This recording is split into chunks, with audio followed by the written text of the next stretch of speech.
दोस्तों DK classes DK sir में आपका स्वागत है। दोस्तों आइए एक महत्वपूर्ण क्वेश्चन को देखते हैं। हमारे पास यहाँ एक क्वेश्चन है। वो क्वेश्चन क्या है?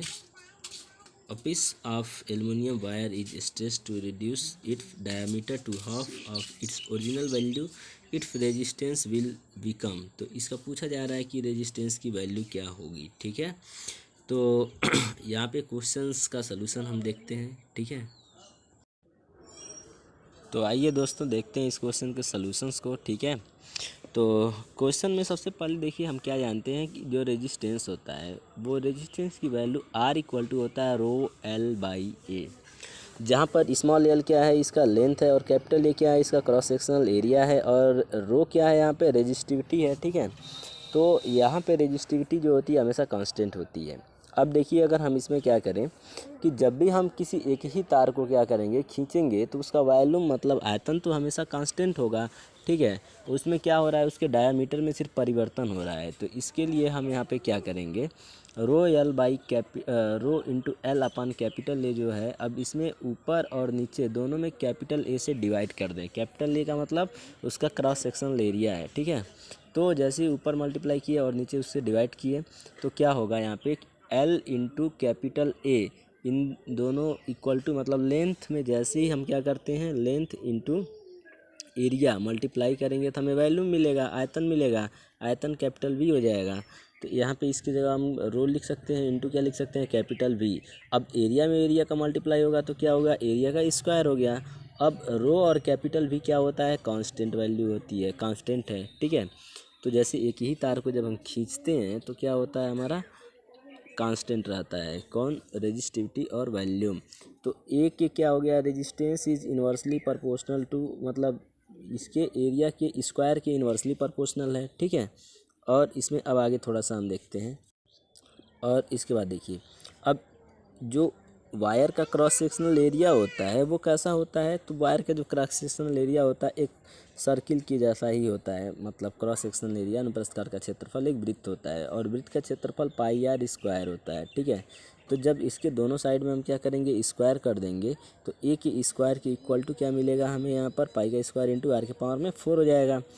ए का स्क्वायर इक्वल टू अब इसको अगर रेडियस को डायमीटर में चेंज करेंगे तो d/2 लिख सकते हैं। ठीक है, तो यहाँ पे अगर देखें कुल मिला जुला करके तो ए इज डायरेक्टली प्रोपोर्शनल, ए का स्क्वायर इक्वल टू क्या लिख सकते हैं डी के पावर में 4 लिख सकते हैं। ठीक है, हमें जो यहाँ रिलेशन मिला है कि A is inversely proportional to A square. ठीक है, तो ए स्क्वायर के जगह पे जैसी वैल्यू पुट करेंगे तो आर क्या हो जाएगा इन्वर्सली प्रोपोर्शनल होगा डी के पावर में 4 का।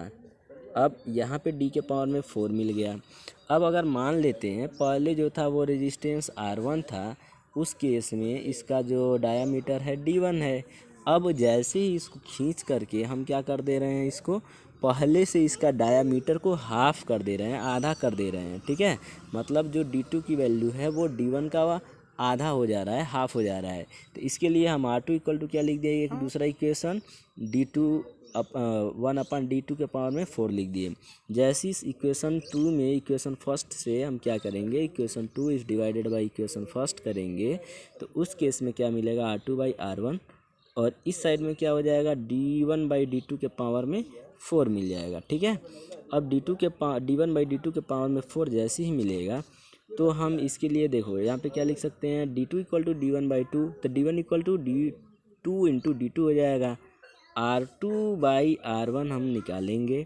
यहाँ पे देखिए क्या कर रहे हैं जहाँ D1 है उसी D1 के जगह पे हम 2 इंटू D2 लिख रहे हैं। D2 और D2 कैंसिल हो गया, बचा क्या है यहाँ पे 2 का पावर कितना है 4 और 2 का पावर 4 की वैल्यू कितनी होती है 16 हो जाएगा। ठीक है, इस साइड में क्या है R2 जैसे हम उसको वैसे ही यहाँ पे उतार देंगे और R1 को दूसरे साइड में मल्टीप्लाई करा देंगे। तो अब जो रेजिस्टेंस मिलेगा R2 वो पहले वाले रेजिस्टेंस का कितना टाइम्स हो जाएगा, तो वो पहले वाले रेजिस्टेंस का हो जाएगा 16 गुना। ठीक है, तो इस तरह से इसका आंसर कितना हो जाएगा 16 गुना हो जाएगा। ओके दोस्तों, इसमें एक क्वेश्चन और है कि सेमीकंडक्टर है तो सेमीकंडक्टर क्या रखता है, तो ये सेमीकंडक्टर जो है वो negative temperature of coefficient of resistance रखता है। तो इसका जो ऑप्शन हो जाएगा वो ऑप्शन बी हो जाएगा। ठीक है, क्योंकि जो अर्धचालक पदार्थ होते हैं वो प्रतिरोधता गुणांक अल्फा उनके लिए ऋणात्मक होती है। ऋणात्मक होने का मतलब ये है कि जैसे जैसे तापमान को बढ़ाते जाते हैं वैसे वैसे अर्धचालक पदार्थ यानी सेमी कंडक्टिंग मटेरियल जो होते हैं उनका रेजिस्टेंस घटता चला जाता है और कंडक्टिविटी क्या होती है, बढ़ता चला जाता है। ठीक है, तो इस तरह से इसका आंसर बी हो जाएगा।